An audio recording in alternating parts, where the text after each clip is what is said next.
এখন আমরা এটাতে ডিম ভাজি করব, ঠিক আছে।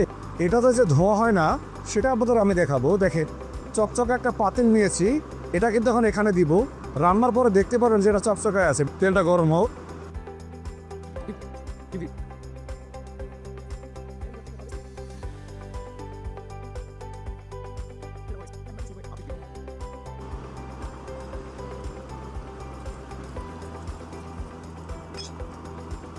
ডিম দিয়ে দিলাম।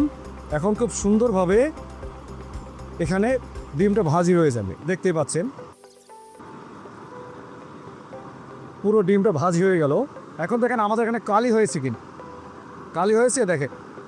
এই ডিমটা ভাজি করলাম, এখানে কোনো প্রকার কালি হয়নি, দেখেন কোনো কালি হয়নি। খুব সুন্দরভাবে আমরা ডিমটা ভাজি করে ফেললাম। তো এভাবে কিন্তু ডিম ভাজতে পারেন, অন্যান্য রান্নাবান্না করতে পারেন, কখনোই সহজে কালি হবে না।